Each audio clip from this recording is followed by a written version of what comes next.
ಎಲೆಕ್ಷನ್ಗೆ ಏನೇನಕ್ಕೋ ಕಂಟೆಸ್ಟ್ ಮಾಡ್ತಾರೆ, ಜನಸೇವೆಗೆ ಜನರಿಗೆ ಹತ್ರ ಆಗೋಕ್ಕೆ ಅಂತ ಕಂಟೆಸ್ಟ್ ಮಾಡ್ತಾರೆ. ಆದರೆ ಇಲ್ಲೊಬ್ಬ ಖತರ್ನಾಕ್ ಕಳ್ಳ ಯಾವ್ಯಾವ ಮನೆಗಳ ಪರಿಸ್ಥಿತಿ ಹೆಂಗಿದೆ, ಕಳ್ತನ ಮಾಡಿದ್ರೆ ಏನು ಸಿಗುತ್ತೆ ಅಂತ ನೋಡೋಕ್ಕೆ ಎಲೆಕ್ಷನ್ ಕಂಟೆಸ್ಟ್ ಮಾಡಿದ್ದಾನೆ ಅಂತ. ಯಾರು ಆ ಖತರ್ನಾಕ್ ಅಭ್ಯರ್ಥಿ ಅಂತೀರಾ? ರಿಪೋರ್ಟ್ ನೋಡಿ.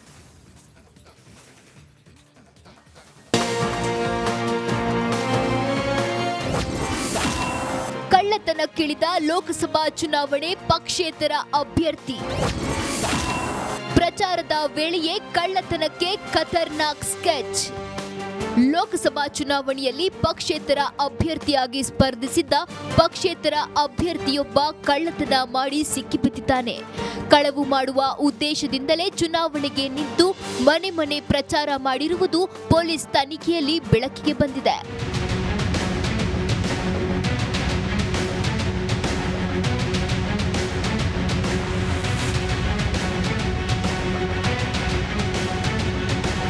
ಪಕ್ಷೇತರ ಅಭ್ಯರ್ಥಿಯಾಗಿ ಸ್ಪರ್ಧೆ ಮಾಡಿದ್ದ ರಘುಕುಮಾರ್ ಒಂಟಿ ಬಾರ್ ಹಾಗೂ ಮನೆಗಳ ಕಳವಿಗೆ ಚುನಾವಣೆ ಪ್ರಚಾರದ ವೇಳೆ ಪ್ಲಾನ್ ಮಾಡಿದ್ದ. ಈ ಖತರ್ನಾಕ್ ರಘು ಅಂಡ್ ಗ್ಯಾಂಗ್ ಕ್ಯಾಂಪೇನ್ ವೇಳೆ ಸ್ಕೆಚ್ ಹಾಕಿತ್ತು. ಪ್ರಚಾರದ ವೇಳೆ ಒಂಟಿ ಬಾರ್ಗಳನ್ನ ಟಾರ್ಗೆಟ್ ಮಾಡಿಕೊಂಡಿತ್ತು.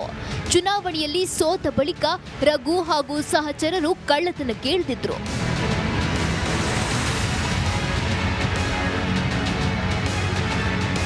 ಮೊಳಕಾಲ್ಮೂರು ತಾಲೂಕಿನ ಶಿಲ್ಪಾ ಬಾರ್ನಲ್ಲಿ ಈ ಗ್ಯಾಂಗ್ ಕಳ್ಳತನ ಮಾಡಿತ್ತು.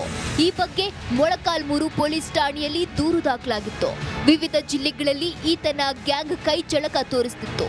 ಚಿಕ್ಕಮಗಳೂರಿನಲ್ಲಿ ಕಳ್ಳತನ ಮಾಡುವ ವೇಳೆ ಲಾಕ್ ಆಗಿದ್ದ ಈ ಗ್ಯಾಂಗಿನ ಕದೀಮರನ್ನ ಚಿಕ್ಕಮಗಳೂರು ಪೊಲೀಸರು ಜೈಲಿಗೆ ಕಳಿಸಿದ್ರು. ಬಳಿಕ ಮೊಳಕಾಲ್ಮೂರುವಿನಲ್ಲೂ ನಡೆದ ಕಳವು ಕೇಸ್ ಬಗ್ಗೆ ಚಿಕ್ಕಮಗಳೂರಿಂದ ಕರೆತಂದ ಚಿತ್ರದುರ್ಗ ಪೊಲೀಸರು ವಿಚಾರಣೆ ನಡೆಸಿದ್ದಾರೆ. ಈ ವೇಳೆ ತಾನು ಚುನಾವಣೆಗೆ ನಿಂತಿದ್ದ ಹಾಗೂ ಕಳವು ಮಾಡಿದ್ದ ವಿಚಾರವನ್ನ ಆರೋಪಿ ಬಾಯ್ಬಿಟ್ಟಿದ್ದಾನೆ.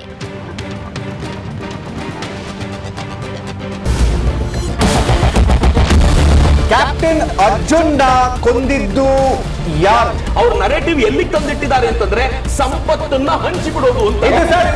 ಇದು ಸ್ಟುಡಿಯೋ ಟಿಪ್ಪು ಜಯಂತಿ ಮಾಡಕ್ಕೆ ಅವ್ರಿಗೆ ಖಂಡಿಸಿದ್ರು. Very nice. ಯಾರು ತಪ್ಪು ಮಾಡಿರೋದಿಲ್ಲಿ? ಓಲೈಕೆ ಹೇಳಿಕೆ ಇದು ಅಂತ ಹೇಳಿ ಯಾಕೆ ಪರಿಗಣಿಸಬಾರದು? ಇದು ಫೋಟೋ ಎಲ್ರಿಗೂ ಒಂದು ಟೈಮ್. ನಿಮ್ಮ ಸಮಯ ಮುಗಿದಿದೆ. ಅವ್ರು ಹೇಳೋಕ್ಕಿಂತ ಮುಂಚೆನೆ ಹೇಗೆ ಪ್ರತಾಪ್ ಸಿಂಹ ಪಾಸ್ ಕೊಟ್ಟಿದಂತ ಆಗ್ಲಿ ಡಿಕ್ಲೇರ್ ಆಗೋಗಿತ್ತು ಅಂತ ನನಗೊಂದು ಡೌಟ್ ಬಂತು. ಸಾಕು ನಿಲ್ಸಿ. ಕೆಟ್ಟ ಪದ ಬಳಕೆ ಕಾಂಪಿಟೇಷನ್ ಇಟ್ಟಿಲ್ಲ ನಾವಿಲ್ಲಿ.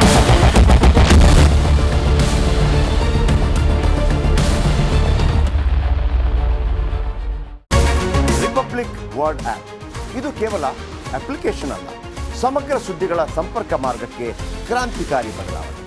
ರಿಪಬ್ಲಿಕ್ ವರ್ಡ್ ಆಪ್ ಕೇವಲ ಸುದ್ದಿ ಅಪ್ಲಿಕೇಶನ್ ಪರಿಚಯಿಸ್ತಾ ಇಲ್ಲ, ಬದಲಾಗಿ ಡಿಜಿಟಲ್ ಸುದ್ದಿ ಬಳಕೆಯ ಹೊಸ ಯುಗಕ್ಕೆ ನಾಂದಿ ಹಾಡ್ತಾ ಇದೆ. ಇದೊಂದು ಬ್ರೇಕಿಂಗ್ ನ್ಯೂಸ್, ಪ್ರಭಾವಶಾಲಿ ಕಾರ್ಯಕ್ರಮಗಳಿಗೆ ಗಟ್ಟಿಯಾದ ನ್ಯೂಸ್. ಇಲ್ಲಿ ಕೇವಲ ತಾಜಾ ಸುದ್ದಿ, ಅದರ ನೇರ ಪ್ರಸಾರ ಮತ್ತು ಚರ್ಚೆಗಳಿಗೆ ಮಾತ್ರ ಅವಕಾಶ. ರಿಪಬ್ಲಿಕ್ ವರ್ಲ್ಡ್ ಆಪ್ ಡೌನ್ಲೋಡ್ ಮಾಡಿಕೊಳ್ಳಿ.